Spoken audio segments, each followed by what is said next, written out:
Hello and welcome to the Redflex with Manchester United versus Chelsea post-match review. It was a bit of a, it was pretty boring. Let's just say it was a boring game. Don't know if it was cagey, don't know if it was tactical, but that's what we're going to discuss. I've got a few thoughts, but we'll start with Haz. What do you think was the reason behind the result? Do you think it was a good result? At home, Chelsea, in different form. I think it was an opportunity missed, really. I didn't think Chelsea showed a lot of ambition. I think you could tell after half an hour they were happy to kind of play for the draw, maybe, sneak a little goal here and there. But I think their main kind of aim was just to keep it at the back, not concede any goals, and then just take it from there. So, yeah, maybe a bit of a missed opportunity there, yeah, for sure. Abdul, your thoughts? I think both sets of managers were probably looking to try and keep it solid at the back. After what happened to United at Old Trafford against Spurs, Ole Gunnar Solskjaer wasn't going to open up. And I think the same with Frank Lampard's Chelsea as well. I think they were just they were happy just to keep it tight, just like they did against Sevilla. I think that's the way they're going to play going forward now, because they have been leaking a lot of goals. And Frank Lampard even said before the match, the interview before the match, that that's what he's looking to do. So I think both teams are probably going to be quite content with this result, to be honest. Yeah. First of all, I think the team selection was wrong. I don't know why we keep persisting with Dan James. Gets in good positions, gets on the ball, but just drives into players. He just drives into 3-4 defenders and ends up losing the ball. So I don't quite know why we're persisting with Dan James. I don't know if he wanted to try and keep the same shape or same formation as what he did against Newcastle, despite having a very good result against PSG where we created a lot of chances. There was a flow to, the game, possession wise, creating chances. It was good. So first of all, I don't know why we persisted with the 4-3-3, especially if we got Martial out and you're just kind of putting square pegs in round holes. Mata, yeah, did what he did. It was decent, but Dan James it was pretty poor. It was like we were at a disadvantage having Dan James. I was crying out for, if you're gonna, all right, yeah, Mata's on the right, he does his little floaty thing.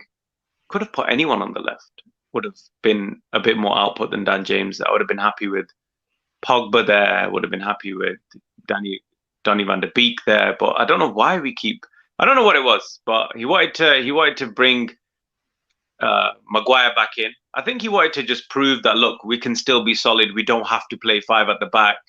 I don't know I really don't know.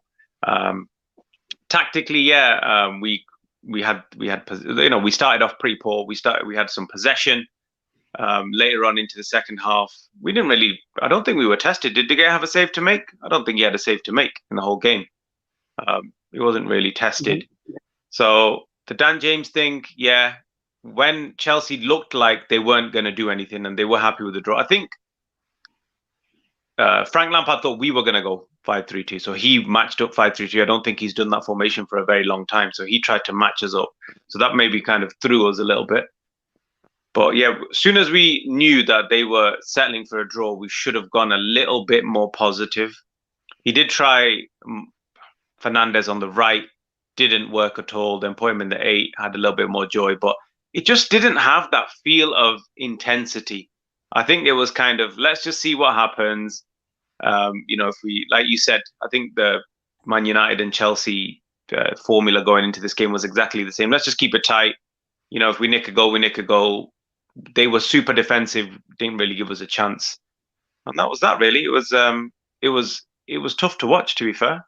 What did you think, Haz? Did you enjoy the game? No, boring.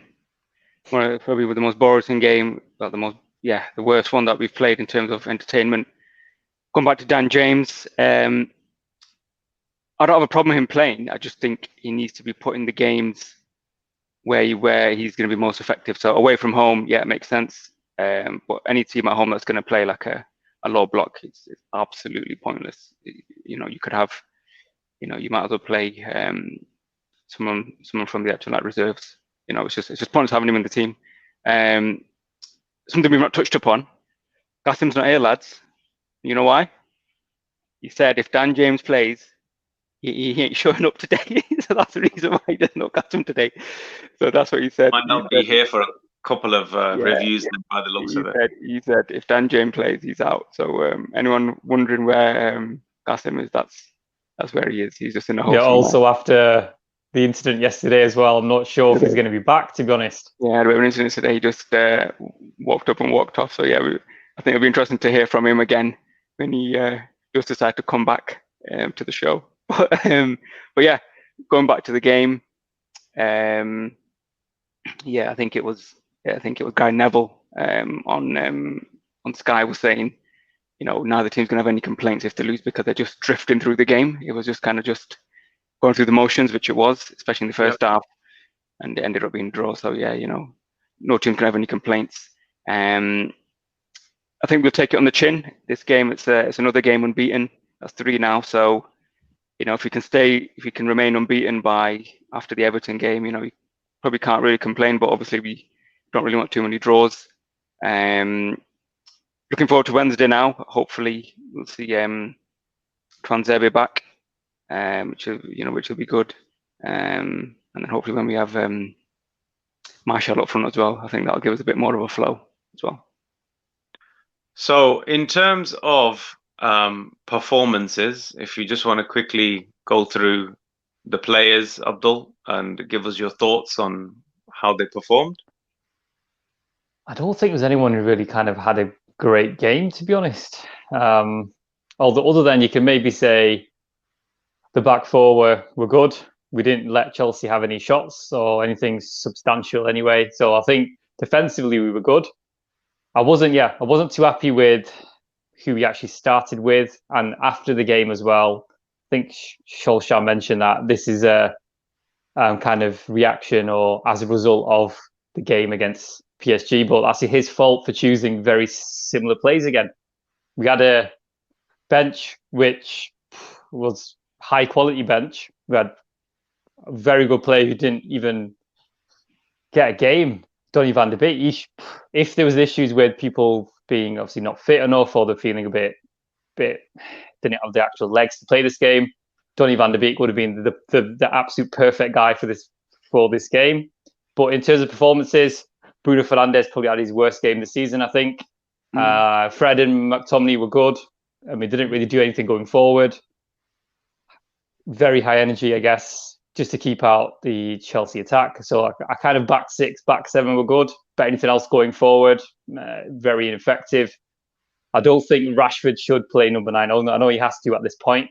Maybe just for this game. We have got Cavani now, so I think he will start to get to his fitness. So I don't want to see Rashford play as a number 9 again, to be honest, unless he has to. I think he's completely ineffective, and that means we have to play Dan James as well if Rashford goes up front. So I don't want to see that happen again.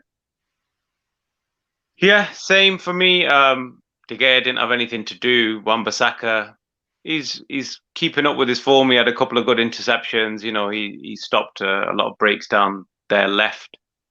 Centre backs didn't have much to do, to be fair. You'd think that they'd want to put a bit more pressure on Harry Maguire, you know, with the form that he's in, but I don't think they have the type of strikers to kind of bully defenders. They're more sort of Werner likes to drift off to the left. Kai Havertz was kind of staying in the pockets, but I think he was being marshaled quite well with the fact that we had 2 blind midfielders. So their main threats were kind of nullified, but nullifying their threats, we didn't have much output going forward as well. Their keeper made a couple of great saves, to be honest. He made one from Mata and then one from Rashford, which particularly was stand out. But yeah, midfield, the 2, Fred and McTominay did what they do. Bruno, yeah, you're right, wasn't really on it today. You know, some parts of the second half he was drifted out to the right where he was completely ineffective trying to do the Mata role. Pogba came on. played in his preferred position, so he can't have any complaints. He had that sort of free role in front, but again, didn't have the desired input in the game that you'd think he'd have in his preferred position. Again, maybe to the fact that Chelsea were playing such a defensive formation. Dan James, I've mentioned already. I don't really want to go into him again. Rashford, again, quiet. But there was not much for him, to be fair. I don't think there was much chances. He had to drift out to the left to get anywhere, cut in, do the usual. But again, because they were playing essentially two right-backs, they had Reece James and then Azpilicueta. They pretty much marshaled him as well. Cavani came on, could have had the ultimate impact with his first very touch. first, Would have been amazing. Yeah, his first touch in English football. That would have been a story and a half. But yeah, it was lethargic. I don't know whether it was to do with, again, a lot of emotional and physical energy was spent in Paris. The weather was atrocious. Wasn't really conducive to any sort of good football. It started off with the foot surface was slick, then it got a bit boggy, so the passing couldn't have been as crisp as you'd want it to be. But yeah, it was. Both teams didn't really want it. Like United, you'd think Solskjaer made the changes to make it seem like he was going for it, but I think the team as a whole really just wanted to kind of let's just get through this game. Another undefeated. Let's get a clean sheet under our belt and then kind of crack on, really.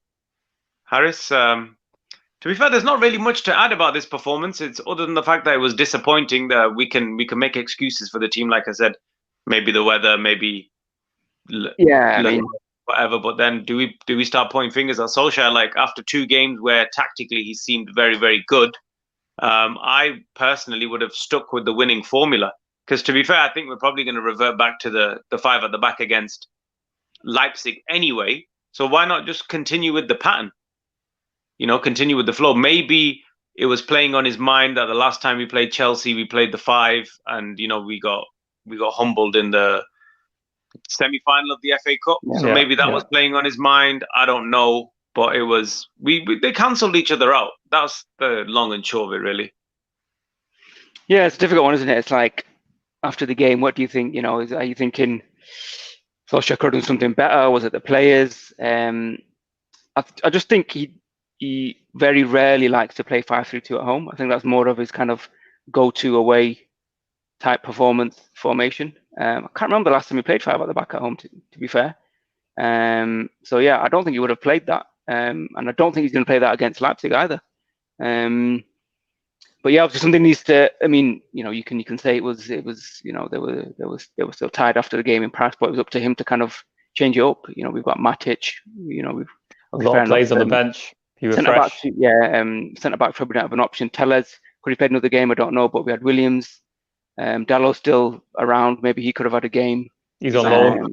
He's on loan, yeah. So he had Foster Mensah could have played maybe right back even. So if he wanted to mix it up, I think we've got enough players in the squad where he could have done that. There wasn't any need personnel, yes, but obviously he's got certain players which are kind of undroppable. So like not playing Bruno and playing Van der Beek instead, and then we lose the game, and then everyone's going to point fingers. He is in a difficult position. I do understand that. I would have subbed Fernandes. I would have subbed him. Yeah, maybe that as well. But then again, could have been. It's if buts and maybes. I think he's stuck in a very difficult position. If he drops players and he loses, fingers are going to be pointed at him. If he goes defensive at home, everyone's like, that's not the Man United way. If he drops Maguire again, there's questions about Maguire. So he's got a lot on his plate to think about. So I understand that. But again, it was the performance, really. I don't mind 0-0 where we've created chances, but there just wasn't the intensity today. Yeah. And it was unfortunate. I think we created 3 good chances. Rashford, I think the key moment was a Rashford miss, wasn't it? 1-on-1, if you remember. Should have scored, to be honest. If that was Martial, I would have been more confident. If that was Cavani, even more confident, to be honest. Yeah, I think that was the key moment in the game. If you look back, if he scored that, it would have been a totally different game, completely. So, like I said, we're just going to keep repeating on what we've already said going forward. Then we might as well do a little bit quick little Like you've already said, Harris, that you don't think we're going to play there against Leipzig, the 5-3-2. Why do you think that? Again, I just don't think he plays 5 at the back at home. I think he likes to appear to be on the front foot. So I think a 5-3-2 at home doesn't really look great. But 5-3-2 doesn't necessarily have to be a defensive formation, though. Like if you think about it, like I don't think if your wing backs Paris are going quite high up, then you can. That is essentially a 3-5-2, which doesn't sound as bad. Yeah, it doesn't sound as bad. So yeah, I would have liked to have seen that continue, and I personally I don't know about Leipzig's main threats. I know that defensively they've got a few good players, so hopefully we can do that. But what do you think this team needs, Abdul, to freshen up now for the Wednesday? I think he'll help. We'll get Martial back. That'll make a huge difference up front. As you could see, the game against PSG, just the fact that he's there, he can dribble, he can shoot. He's probably a much better finisher than Rashford, I think, at this moment in time as well. I think in front of goal, I think he's completely lost his confidence, to be honest. Although he did score a great goal against PSG, but in that game he wasn't playing well anyway. He just scored a great goal, Rashford. I think we need to, if we keep playing the same players, we're going to be the same. We're going to have the same problem again as we had after the kind of lockdown period where everyone's lost their legs. We had no energy then towards the end of the season. That's what's going to happen again. I think we have enough quality on the bench. We've got Matic, we've got Van der Beek, who's raring to play. Got Pogba, who's not started for a few games. So I would bring at least there should be at least one change in the midfield, and there'll be an enforced change up front anyway, because I'm pretty certain Martial's going to start. That will then let us play Rashford on the left, where he's a lot more comfortable to play. On the right, if Greenwood's fit, I think he is fit, then he starts. And I think that's our best front three at the moment. Yeah. I think Bruno Fernandes will play, but I don't think we need Fred and McTominay, one or the other. I don't think we need both, to be honest. And then either Van der Beek or Pogba, one of the two. I'd probably go for Van der Beek, just so he feels he's in the squad, he's needed, he feels important at the moment. He's probably thinking, why am I here? Why have I joined United? And even Evra's been saying we don't need him. And he must be kind of hearing that and seeing what he's saying. And he's probably feeling that as well himself, to be honest, because he's played just a handful of minutes. For someone who's signed from Ajax, he was on the verge of joining Madrid in the kind of January window. He didn't join. He came to United. He's probably thinking, what am I doing here? If I'm not getting in the squad, I'm not getting any minutes. He actually needs to play. And against Leipzig, they're not like a top European team. Although they did make the semi-final last season. I understand that. But I think we should have more than enough to win that game, even if we don't play our strongest 11. But even then, I think it's quite debatable what our strongest 11 is at the moment. I personally think that Leipzig are going to pose a much more difficult challenge than PSG. They're coached by Nagelsmann, who is one of the highly rated coaches in Europe. Tactically, he is phenomenal. High press, high power, the German Klopp sort of way. And if they play that high press, high intensity, I think we're gonna struggle. Big shout out to Petter, who's watching, who's saying the sound is much better today. Thank you very much. Thank you for following and liking and commenting. But yeah, so yeah, that's we do need to freshen it up. I disagree. I think Leipzig is going to be a much more difficult challenge. That's why I think that we're going to play the same formation as we did against PSG, to give us more of a platform going forward.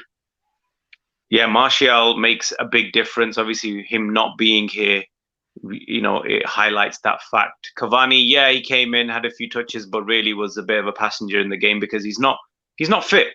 He's not fit. It was kind of a needs must situation. It was the fact that Dan James was so poor, he had to come on. And I think that had Cavani had more fitness, I think Dan James would have probably left. Yeah, and even a 20% fit Cavani was so much better than Dan James. That's it would have, to be fair, we were 10 men with Dan James. Going back to the Donny van der Beek point, Ajax won 13-0 today. So that's he's not been missed there either. He's not been missed there either, but he could have been part of a 13-0 victory, maybe even, contributed to them scoring even more. But yeah, he was left on the bench. There was a shot of him looking quite dejected, really. Yeah, in the Manchester rain. So that was upsetting. But hopefully, I think that he probably will get his chance, probably against Istanbul. I think Istanbul is from Istanbul game forward is when he's going to start integrating into the squad, because there's only so much your players can take. You might be able to do 4 games in 10 days or whatever, but then eventually the fatigue is going to kick in. So maybe Solskjaer is trying to squeeze as much as he can out of his players, and then once he starts seeing the drop off, which I think we've seen today, he'll start mixing it up a bit. But against Leipzig, I think he should start earlier. To be honest, I think he should start the next game. For who? He needs to start. For who? Yeah, that's. As I said, I think Fred or McTominay need to not be in the starting 11 at home. We don't need them to both to play. And then whoever gets dropped or rested instead of him, that's where I would like to see Donny van de Beek play. It's a European game. It's a European game. He knows how to play in Europe. He's got that kind of European style of play. I think he'll be really effective, to be honest. So Pogba's still on the bench for you? Yeah. I think if we 5-3-2, it's easier to accommodate Donny van de Beek, but if you stick with this kind of 4-2-1-3, I think it's a little bit more difficult, because he doesn't really, the only position he could ideally play would be Fernandez's role. He could maybe play on the right, I guess, but I think Greenwood is probably going to play. I think he just got his minutes today, so hopefully he'll probably play again, and then we'll have Martial and Rashford. So again, isn't it? As in like, which game do you put him in for? And where does he play? Fernandez, I said I would have actually subbed him after 65, 70 minutes for Donny. Yeah. But it didn't happen today, so maybe he'll get his chance against Leipzig off the bench though. Yeah, so we'll discuss the Leipzig game obviously in the coming days once we hear from Solskjaer. Hopefully there's no injury worries or anything like that. Maybe he's going to shed some light in his next press conference about who's going to play. But yeah, I think we'll leave it there. Disappointing, I think, result for Manchester United versus Chelsea in terms of performance. I mean, when you boil it down, when you think about what we were, the run that we had, leading up to this, I think we probably would have taken a draw at the start. But the fact that the game panned out the way it did, there's always that feeling that, had we given it a little bit more, we could have done something. But yeah, we'll be back with the preview for the game against Leipzig in the week, and obviously subsequently we'll have the match reaction too. But thank you very much for watching the Redflex, the one and only channel in the whole world run by 4 Manchester United supporting brothers who all live in Manchester. So please carry on liking, subscribing and commenting with your suggestions of things that we should discuss. I think the Pogba thing is going to come up soon. We may do a show on why Pogba's on the bench, what it means for him going forward. That's going to be another one we need to definitely discuss. But yeah, thanks for watching. We'll be back with you very soon. Keep watching.